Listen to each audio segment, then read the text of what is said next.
与神对话说你就是神，佛陀说你连自己都不是。一本书全球卖了1300万册，翻译成37种语言，在纽约时报畅销榜上连续挂了137周。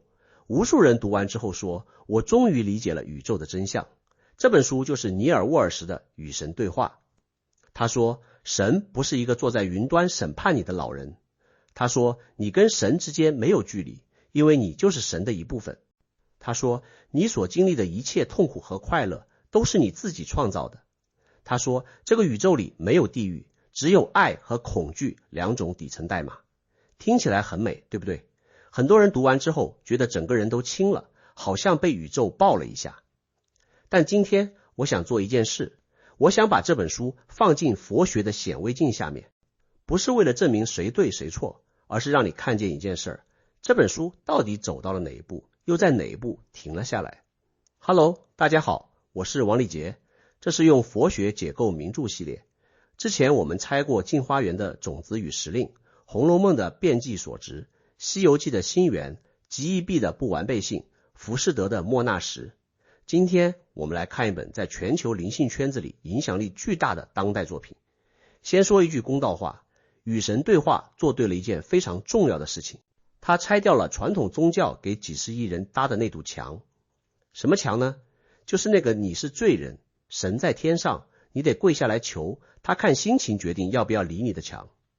几千年来，无数人活在这堵墙的阴影里，害怕犯错，害怕下地狱，害怕一个全能的审判者拿小本本在上面记账。沃尔什说，没有这回事，没有审判，没有惩罚，你不是罪人，你是神的延伸，你来到这个世界不是来赎罪的，是来体验的。这一步迈得非常漂亮，用佛学的语言来说，他帮大量的人从一种粗重的变计所值中走出来了。变计所值就是你的意识在真实之上贴满了标签，然后你把标签当成了现实。神在上面，你在下面，你有罪，这就是一组标签。沃尔什帮几千万人撕掉了这一层标签。但问题来了，撕掉旧标签之后，他贴了一套新的。旧标签说你有罪，新标签说你是神。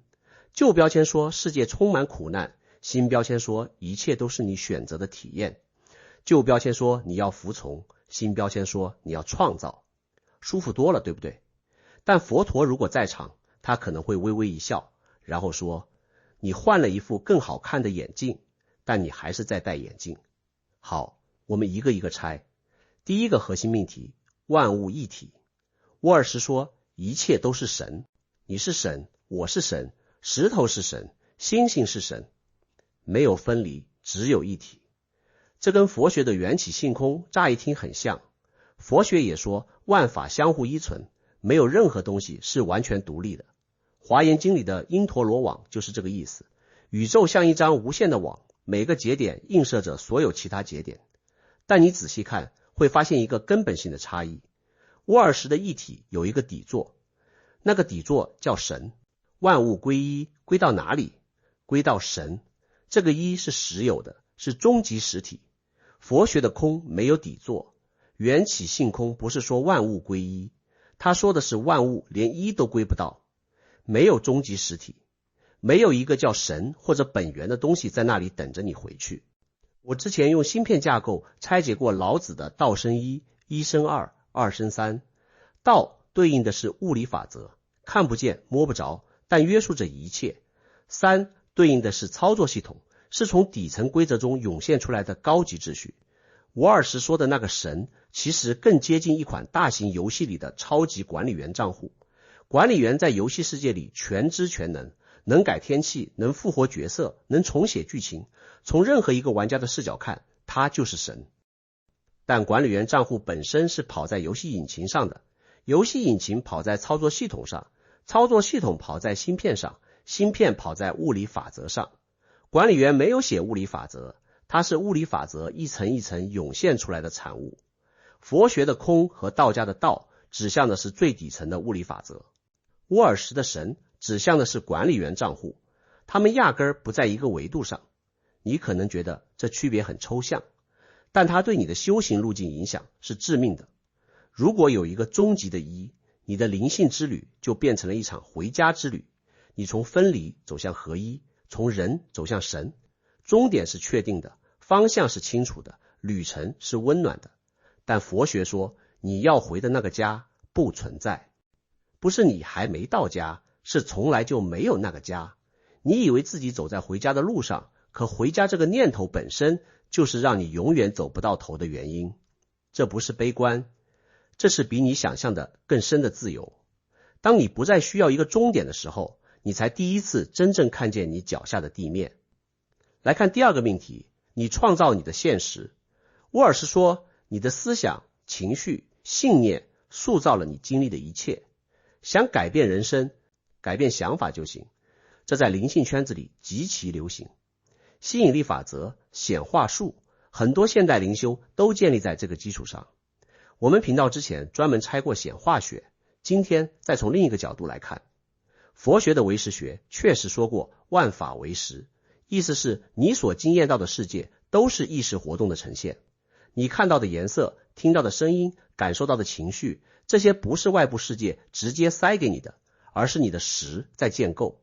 这一点跟唯识有交集。但唯识学接下来问了一个唯识学完全没有碰的问题，那个说我要创造现实的我到底是谁？在唯识学里，这个我有个名字叫莫那识。莫那识就是你心里那个不停说这是我的想法，这是我的选择，这是我的创造的声音。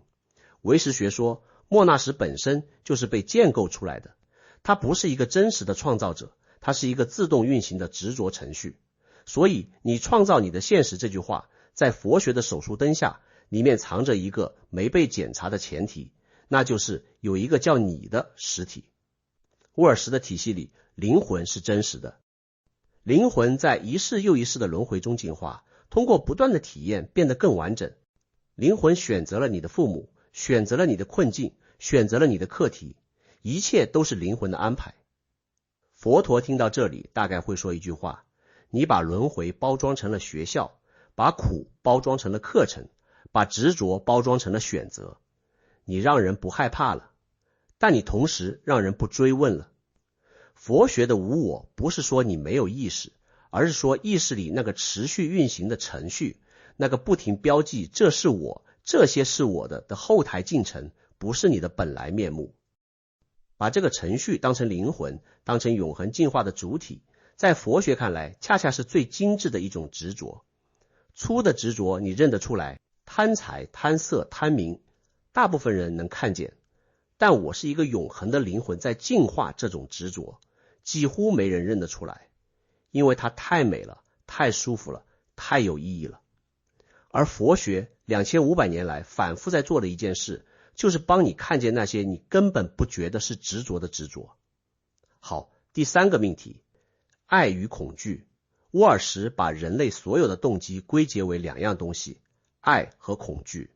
你的每一个行为要么来自爱，要么来自恐惧，没有第三种选项。选择爱，你走向神；选择恐惧，你制造痛苦。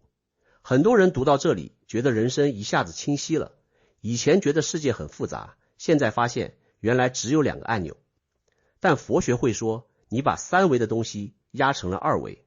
佛学不用爱和恐惧这对概念，佛学用的是贪、嗔、痴三毒。注意，是三个，不是两个。贪不只是恐惧的反面，贪本身就包含着一个你可能没注意到的机制。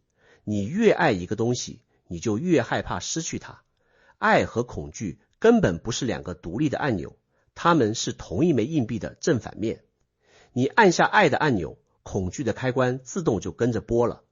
而且佛学指出了第三个沃尔什几乎没有讨论的东西，痴，也叫无明。无明不是恐惧，也不是缺乏爱，无明是你压根儿不知道自己在戴眼镜。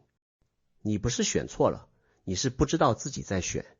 沃尔什的解决方案是选择爱，这在日常生活中当然是好建议，但佛学的方向不是选择某种情绪，而是看清所有情绪背后那个制造选择者的机制。选择爱和选择恐惧，在佛学看来都还在选择这个层面打转，而真正的自由在选择发生之前。我做一个类比，假设你在做一个梦，梦里有2扇门，一扇写着爱，一扇写着恐惧。沃尔什告诉你，永远选那扇写着爱的门。在梦里面，这确实是更好的选项。但佛陀说的是另一件事，他不是告诉你选哪扇门，他是告诉你你在做梦。一个是在梦里给你更好的选项，一个是让你醒过来。这就是这2个系统之间真正的距离。还有一个命题值得单独拎出来说，就是没有地狱。沃尔什在书里反复强调，没有地狱，没有审判，没有惩罚。神不会因为你犯了错就把你扔进火里烤，所有的经历都是中性的，是你的灵魂选择的体验。这一点跟佛学有共鸣，也有断裂。共鸣在哪里？佛学确实不认为有一个外在的法官在审判你，没有一个坐在高台上的阎罗王在翻你的案底。这种形象是后来民间信仰加上去的。佛陀原始的因果观非常干净，它是一个物理级别的机制。你做了什么，那个做法会在你的意识里留下种子，种子遇到合适的条件就会生出对应的结果。不需要任何人来审判，就像你把手伸进火里，不需要上帝来惩罚你，你自己就会被烫到。但断裂在哪里呢？沃尔什说没有地狱，然后停在了那里。他给了你一个巨大的安慰，你不会受到惩罚。佛学说的是一件更复杂的事，没有外在的审判者，但有内在的因果链。你不会被谁惩罚，但你种下的种子会开花。而且种子的运作方式不是线性的，不是你做了一件坏事就一定遭一次报应。种子会休眠，会叠加，会在你完全想不到的时刻，以你完全想不到的方式冒出来。所以佛学对地狱的态度不是简单的说没有。佛学说，你所谓的地狱不是一个地方，它是一种意识状态。当你被嗔恨烧灼到无法自拔的时候，你就在地狱里。当你被贪欲驱动得片刻不能安歇的时候，你就在恶鬼道里。这些不是死后才去的地方，你活着的时候就一直在六道里轮转。沃尔什取消了地狱的恐惧，这是好事，但他同时取消了一样更重要的东西，就是对因果的敬畏。不是害怕，是敬畏。你可以不害怕火，但你最好尊重火的温度。佛学说的因果就是这种温度。你不需要害怕它，但你无视它，它照样烫你。这是沃尔什的系统里一个隐藏的漏洞。当你告诉一个人一切都是你的灵魂选择的体验，没有对错的时候，你确实解除了他的恐惧，但你也可能解除了他的警觉。有些人读完与神对话之后会说，既然一切都是体验，那我做什么都无所谓了。这不是沃尔什的本意，但他的系统里缺少一个防火墙来阻止这个滑坡。佛学的因果观就是那个防火墙，它不是用来吓你的，是用来帮你看清楚的。每一个念头，每一个行为都在你的阿赖耶识里种下种子。这些种子不会因为你说我选择爱就自动消失，你得看见它们，理解它们的运作方式，然后用正确的方式转化它们。这不是恐惧驱动，这是清醒驱动。就像一个老司机不是因为害怕车祸才系安全带，而是因为他比新手更清楚物理定律，不跟你商量。不过说到这里，我必须帮沃尔什说几句话。他做对了一件非常了不起的事，他帮几千万人从恐惧和愧疚中走出来了。1300万册销量背后，是1300万个曾经觉得自己有罪的人终于被允许呼吸了。你知道这意味着什么吗？意味着有1300万人在某一天晚上翻到了某一页，眼泪掉下来，说了一句，原来我不用害怕。这不是小事。对于从来没思考过我跟宇宙什么关系的人来说，与神对话可能是最好的起点之一。它降低了灵性探索的门槛，让几千万人迈出了第一步。你不能嘲笑一个帮人迈出第一步的人，因为很多人在那一步之前连方向都不知道。但佛学做的事情恰恰是从那一步之后才开始的。沃尔什帮你撕掉了你是罪人的标签，然后给你贴上了你是神的标签。佛学说撕标签这件事做得好，但为什么还要贴新的？沃尔什帮你从恐惧的世界搬到了爱的世界。佛学说不错，但为什么还要住在任何一个世界里？沃尔什让你的灵魂踏上了回家的旅程。佛学说，你回头看一眼，看看那个说我要回家的声音到底从哪里来。而且你有没有注意到一个很有意思的结构问题？这本书叫与神对话。对话，一个人在问，一个神在答。这个形式本身就暗含了一个前提，就是你和神是两个东西。你在这边，神在那边，中间有一段距离，需要用对话来弥合。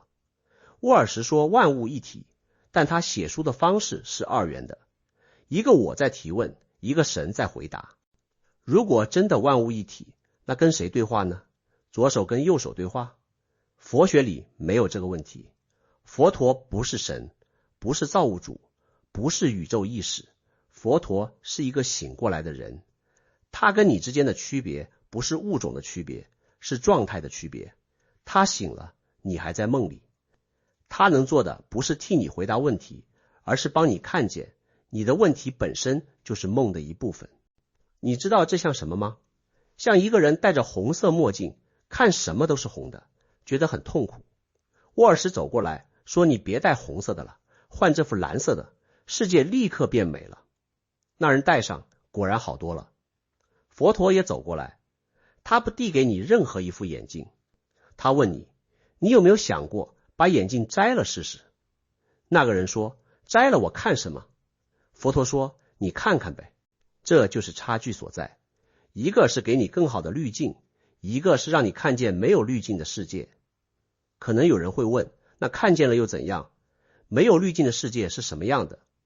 佛学的回答是这样的，我没办法告诉你，因为我用来告诉你的语言本身就是一副滤镜。你读的佛经是滤镜，你听我讲的这期视频也是滤镜。法上应舍，何况非法？但有一点可以确定，当你把所有眼镜都摘掉的那一刻，你看到的不是虚无，不是黑暗，也不是孤独，你看到的是你在戴任何一副眼镜之前就已经在看的那个东西。它一直在那儿，它不需要名字，叫它神也好，叫它空也好，叫它道也好，都只是手指。那个被指着的月亮不在任何一根手指上。所以如果你正在被传统宗教的恐惧和愧疚困住，与神对话很可能是你现在最需要的那把钥匙。拿起它，打开那扇门，走出去。但走出去之后，记得一件事，钥匙是用来开门的，不是用来供奉的。你不会把一把钥匙放在神龛上，每天对它磕头。你拿着钥匙开了门，走出去，然后你发现门外面还有门，再走，你发现门本身也是一个概念，再走，你发现那个走路的人也没你以为的那么实在。到了这一步，你大概就不需要跟任何神对话了，因为对话需要两个人。而你开始隐约感觉到，那两个人从来就是同一场意识运动里的两道波纹，波纹之间不需要对话，他们需要的也许只是安静下来，看见自己是水。你读过与神对话吗？它在你人生的哪个阶段出现的？如果你让佛陀来评价这本书，你觉得他会怎么说？我很好奇你们的想法。我是王立杰，我们下期见。